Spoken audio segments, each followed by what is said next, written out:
I'm just going to be doing a silent playthrough.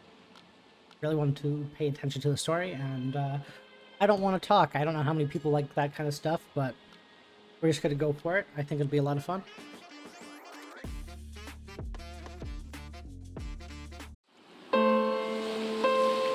Dear Esther, I've lost track of how long I've been here and how many visits I have made overall. Certainly the landmarks are now so familiar to me that I have to remind myself to actually see the forms and shapes in front of me. I could stumble blind across these rocks, the edges of these precipices, without fear of missing my step and plummeting down to sea. Besides, I've always considered that if one is to fall, it is critical to keep one's eyes firmly open.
Donnelly reported the legend of the hermit, a holy man who sought solitude in its most pure form.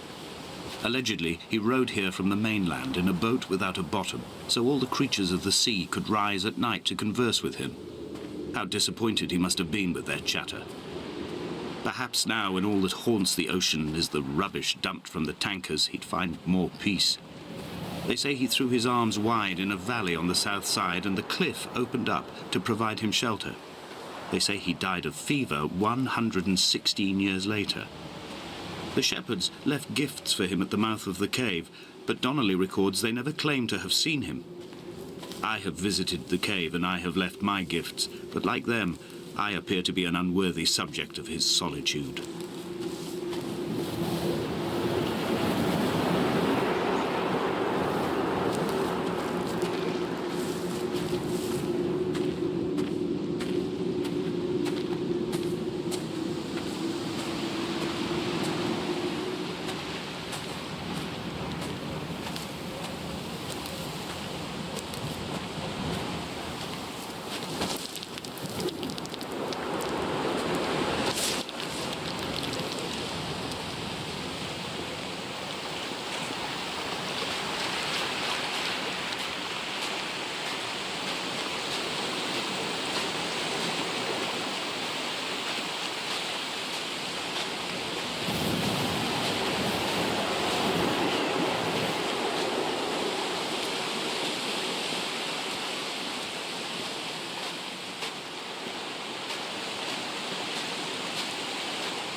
There was once talk of a wind farm out here, away from the rage and the intolerance of the masses. The sea, they said, is too rough for the turbines to stand. They clearly never came here to experience the becalming for themselves. Personally, I would have supported it. Turbines would be a fitting contemporary refuge for a hermit. The revolution and the permanence.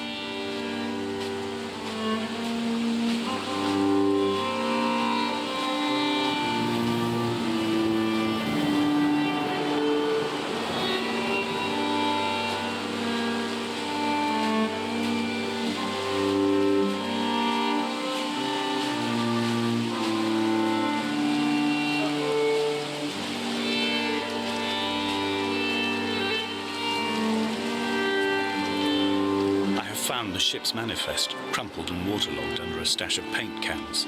It tells me that along with this present cargo, there was a large quantity of antacid yogurt bound for the European market.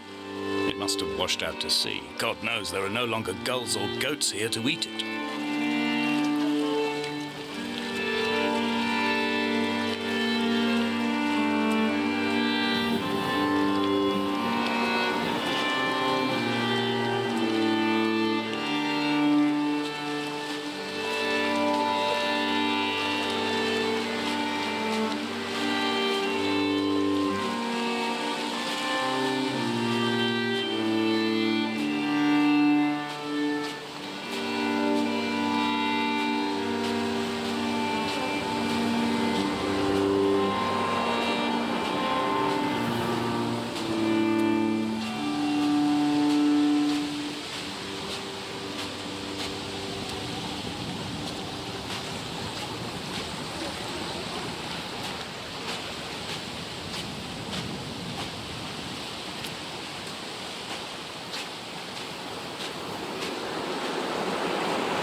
The mount is clearly the focal point of this landscape. It almost appears so well placed as to be artificial.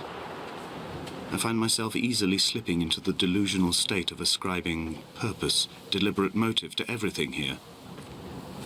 Was this island formed during the moment of impact? When we were torn loose from our moorings and the seatbelts cut motorway lanes into our chests and shoulders, did it first break surface then?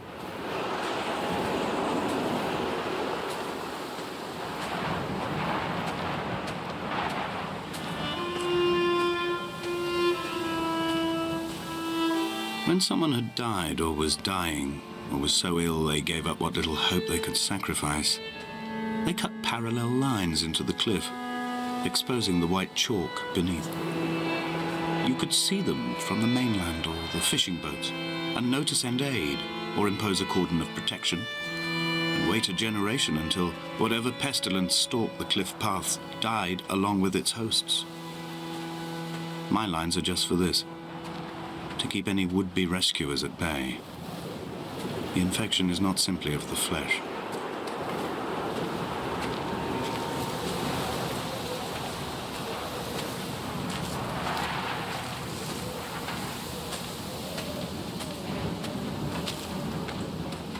I quote directly: a motley lot with little to recommend them. I have now spent 3 days in their company. That is, I fear, enough for any man not born amongst them. Despite their tedious inclination to quote scripture, they seem to me the most godforsaken of all the inhabitants of the Outer Isles. Indeed, in this case, the very gravity of that term, forsaken by God, seems to find its very apex. It appears to me that Donnelly, too, found those who wander this shoreline to be adrift from any chance of redemption. Did he include himself in that, I wonder?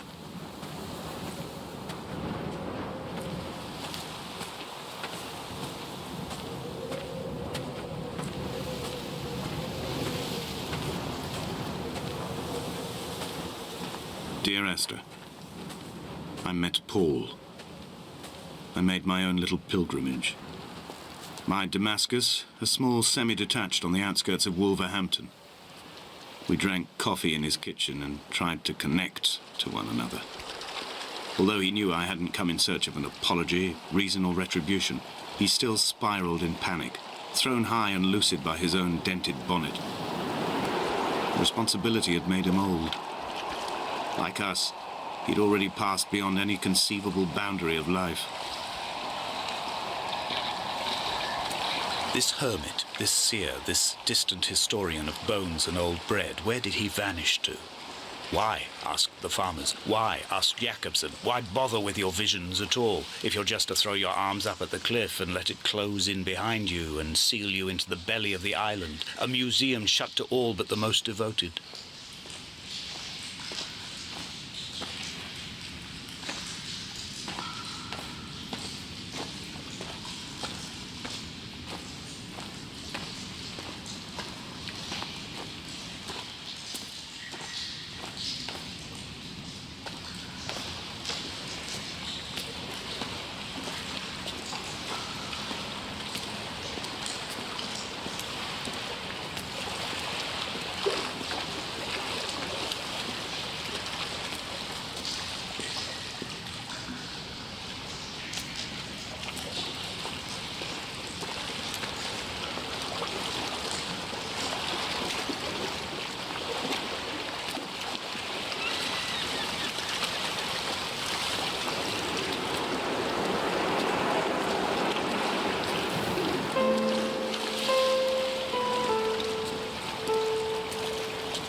The vegetation here has fossilized from the roots up. To think they once grazed animals here, the remnants of occupation being evidence to that. It is all sick to death. The water is too polluted for the fish, the sky is too thin for the birds, and the soil is cut with the bones of hermits and shepherds. I've heard it said that human ashes make great fertilizer, that we could sow a forest from all that is left of your hips and ribcage, with enough left over to thicken the air and repopulate the bay.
Dear Esther, I have now driven the stretch of the M5 between Exeter and Bristol over 21 times. But although I have all the reports and all the witnesses, and have cross-referenced them within a millimetre using my Ordnance Survey maps, I simply cannot find the location. You'd think there would be marks to serve as some evidence. It's somewhere between the turn-off for Sanford and the welcome brake services. But although I can always see it in my rear-view mirror, I have as yet been unable to pull ashore.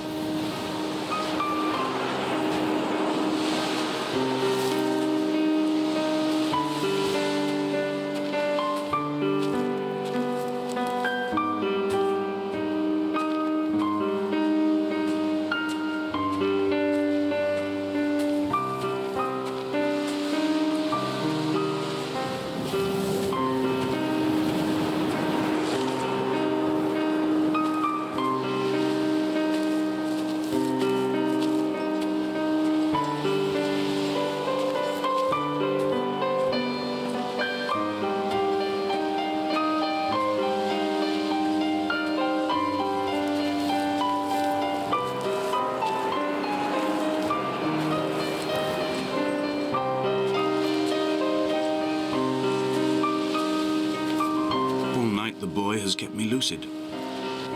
I sat when I was at the very edge of despair, when I thought I would never unlock the secret of the island. I sat at the edge and I watched the idiot boy blink through the night. He's mute and he's retarded, and he has no thought in his metal head but to blink each wave and each minute aside until the morning comes and renders him blind as well as deaf-mute.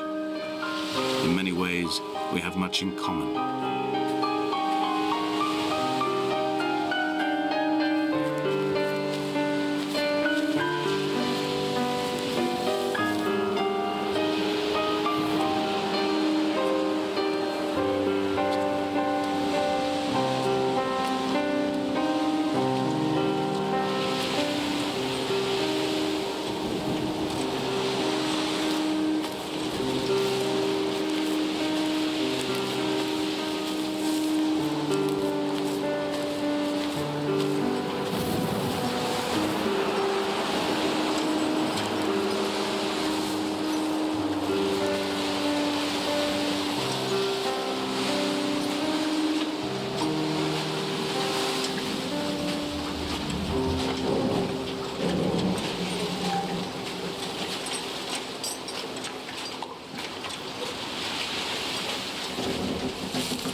There must be a hole in the bottom of the boat. How else could new hermits have arrived?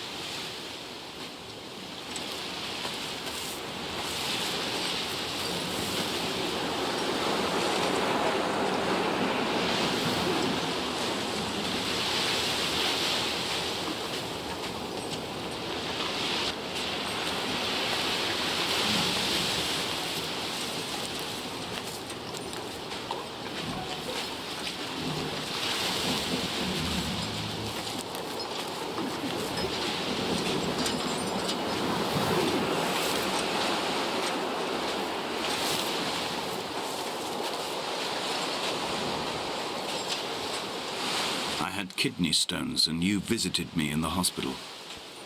After the operation, when I was still half submerged in anesthetic, your outline and your speech both blurred.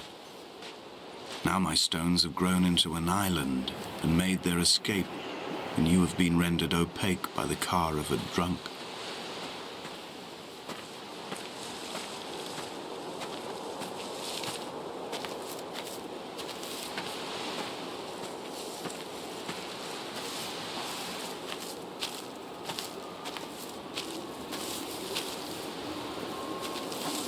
When I first looked into the shaft, I swear I felt the stones in my stomach shift in recognition.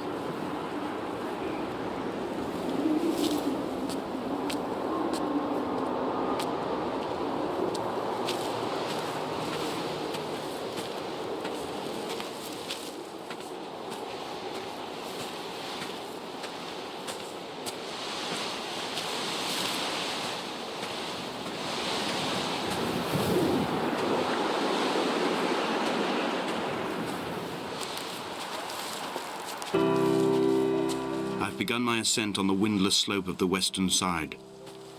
The setting sun was an inflamed eye squeezing shut against the light shone in by the doctors. My neck is aching through constantly craning my head up to track the light of the aerial.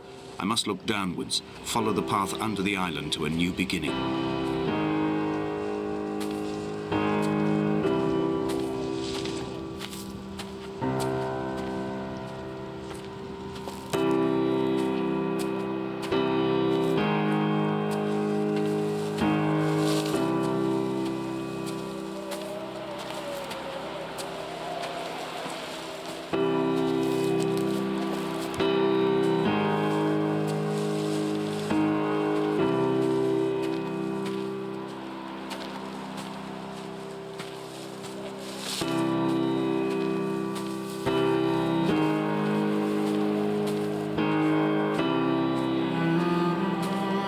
bothy was constructed originally in the early 1700s.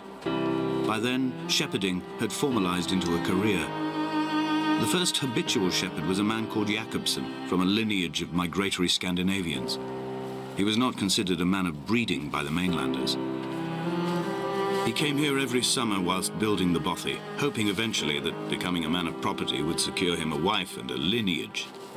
Donnelly records that it did not work. He caught some disease from his malcontented goats and died 2 years after completing it.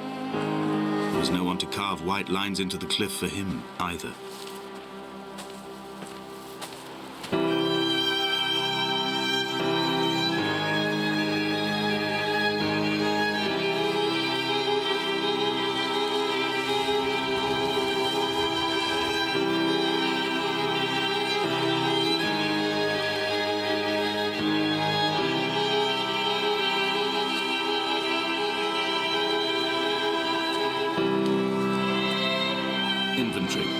A trestle table we spread wallpaper on in our first home. A folding chair. I laughed at you for bringing camping in the lakes. I was uncomfortable later and you laughed then. This diary, the bed with the broken springs. Once asleep you have to remember not to dream. A change of clothes. Donnelly's book, stolen from Edinburgh Library on the way here. I will burn them all on the last morning and make an aerial of my own.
What to make of Donnelly, the laudanum and the syphilis?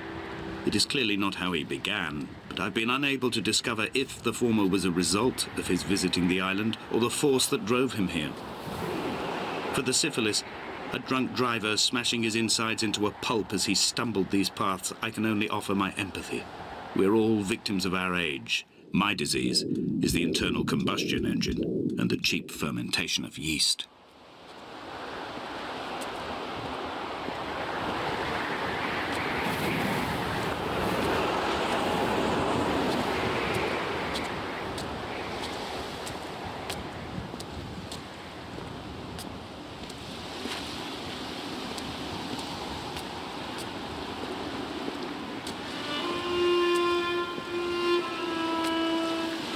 They found Jacobsen in early spring. The thaw had only just come. Even though he'd been dead nearly 7 months, his body had been frozen right down to the nerves and had not even begun to decompose. His fingernails were raw and bitten to the quick. They found the phosphorescent moss that grows in the caves deep under the nails. Whatever he'd been doing under the island when his strength began to fail is lost. He'd struggled halfway up the cliff again, perhaps in a delirium, perhaps trying to reach the bothy's fire before curling into a stone and expiring.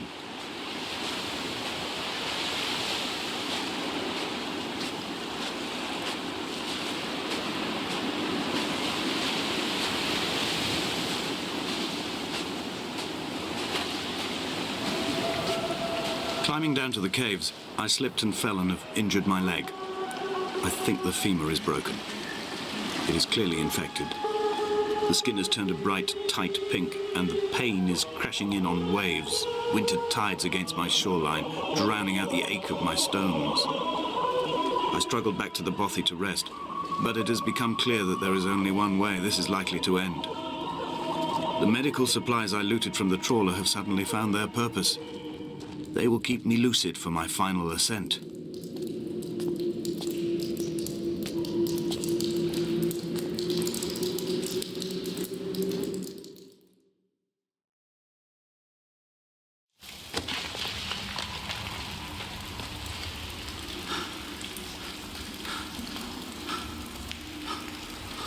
From here, this last time, I have understood there is no turning back. The torch is failing along with my resolve. And hear the singing of the sea creatures from the passages above me, and they are promising the return of the gulls.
There is no other direction, no other exit from this motorway. Speeding past this junction, I saw you waiting at the roadside, a one last drink in your trembled hands.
traversing my own death throes. The infection in my leg is an oil rig that dredges black muck up from deep inside my bones.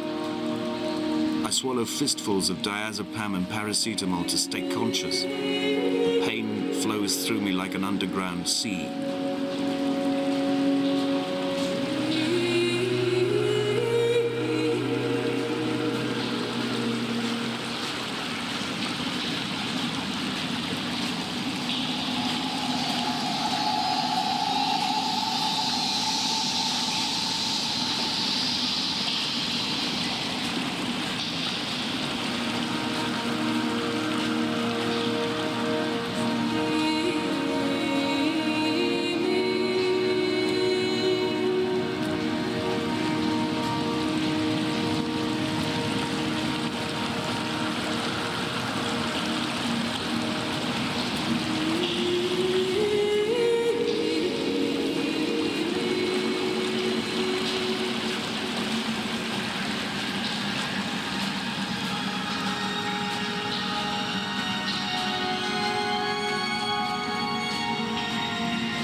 Coming round from the operation, I remember the light they shone in my eyes to check for pupil contraction. It was like staring up at a moonlit sky from the bottom of a well.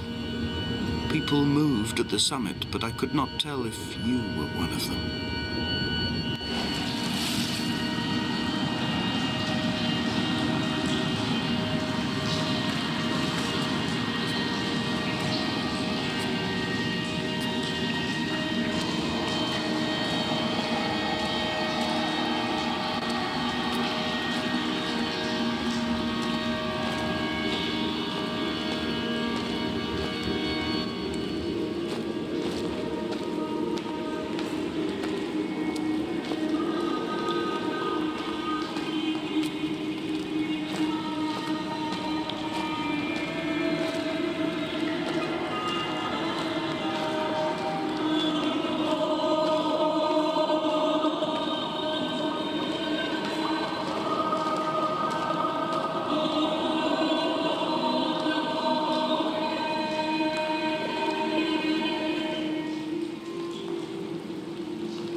wish I could have known Donnelly in this place.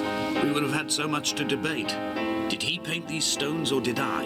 Who left the pots in the hut by the jetty? Who formed the museum under the sea?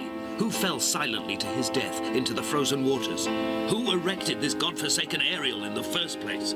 Did this whole island rise to the surface of my stomach, forcing the gulls to take flight?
Each step harder and heavier. I drag Donnelly's corpse on my back across these rocks, and all I hear are his whispers of guilt, his reminders, his burnt letters, his neatly folded clothes. He tells me I was not drunk at all.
There were chemical diagrams on the posters on the walls on the waiting room. It seemed appropriate at the time.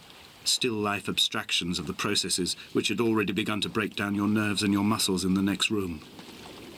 I crammed diazepam as I once crammed for chemistry examinations. I am revising my options for a long and happy life.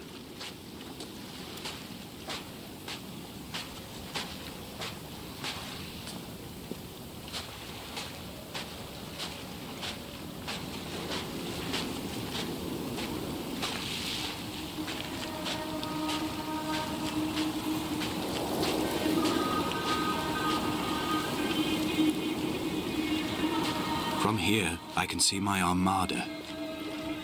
I collected all the letters I'd ever meant to send to you, if I'd have ever made it to the mainland, but had instead collected at the bottom of my rucksack, and I spread them out along the lost beach. Then I took each and every one, and I folded them into boats. I folded you into the creases, and then, as the sun was setting, I set the fleet to sail. Shattered into 21 pieces, I consigned you to the Atlantic, and I sat here until I'd watched all of you sink.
I will drag my leg behind me. I will drag it like a crumpled hatchback, tires blown and sparking across the dimming lights of my vision. I'm running out of painkillers and am following the flicker of the moon home. When Paul keeled over dead on the road to Damascus, they restarted his heart with the jump leads from a crumpled hatchback. It took 21 attempts to convince it to wake up.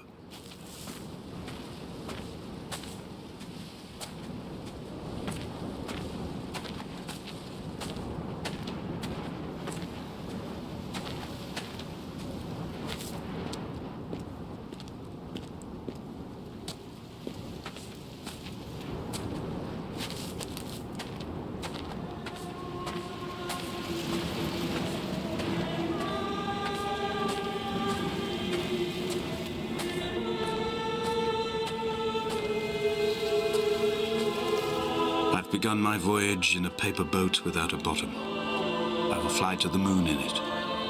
I've been folded along a crease in time, a weakness in the sheet of life. Now you've settled on the opposite side of the paper to me. I can see your traces in the ink that soaks through the fiber, the pulped vegetation.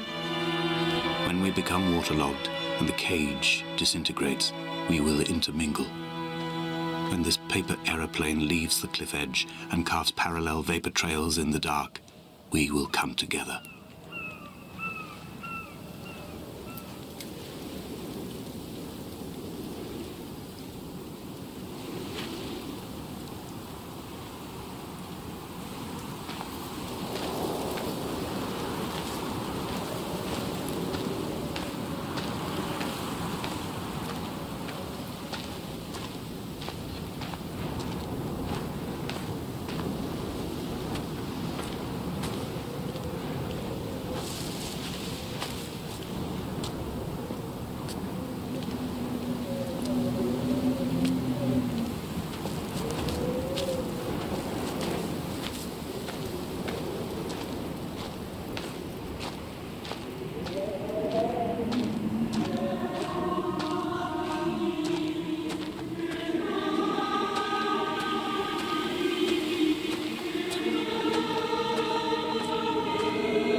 Donnelly had experienced this, he would have realized he was his own shoreline, as am I.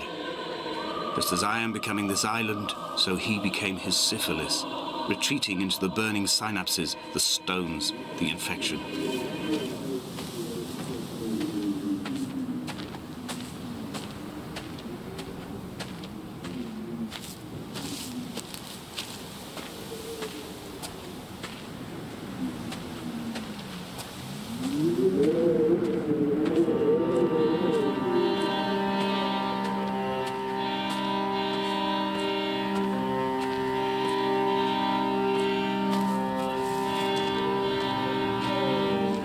headlights reflected in these retinas.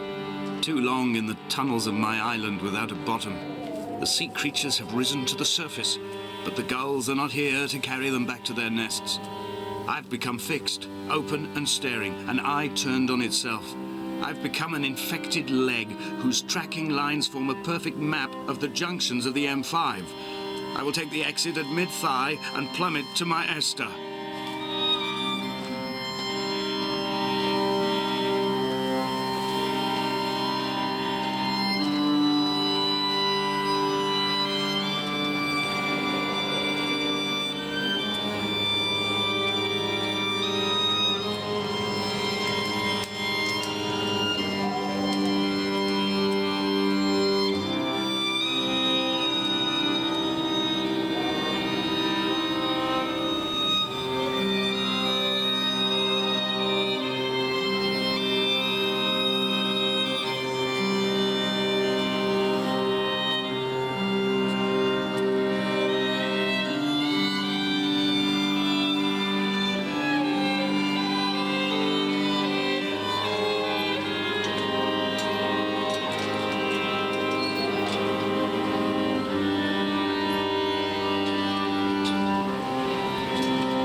With panic, deaf with the roar of the caged traffic, heart stopped on the road to Damascus. Paul sat at the roadside, hunched up like a gull, like a bloody gull, as useless and as doomed as a syphilitic cartographer, a dying goat herd, an infected leg, a kidney stone, blocking the traffic bound for Sanford and Exeter. He was not drunk, Esther. He was not drunk at all. All his roads and his tunnels and his paths led inevitably to this moment of impact. This is not a recorded natural condition. He should not be sat there with his chemicals and his circuit diagrams. He should not be sat there at all.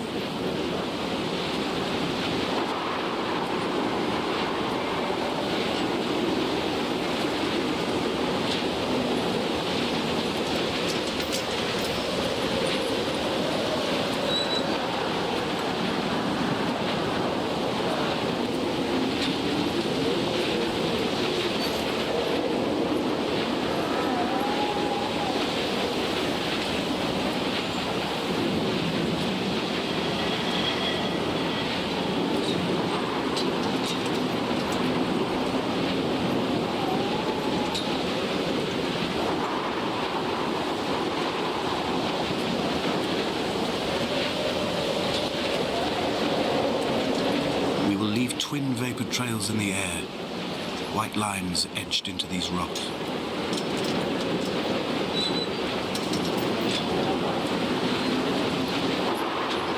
Dear Esther, I have burnt my belongings, my books, this death certificate.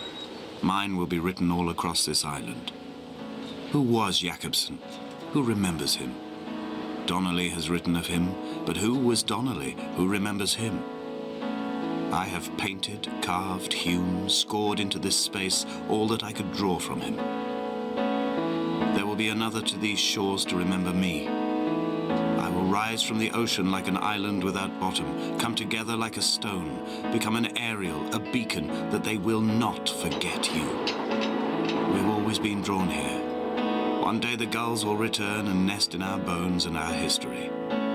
I will look to my left and see Esther Donnelly flying beside me. I will look to my right and see Paul Jakobsen flying beside me. They will leave white lines carved into the air to reach the mainland, where help will be sent.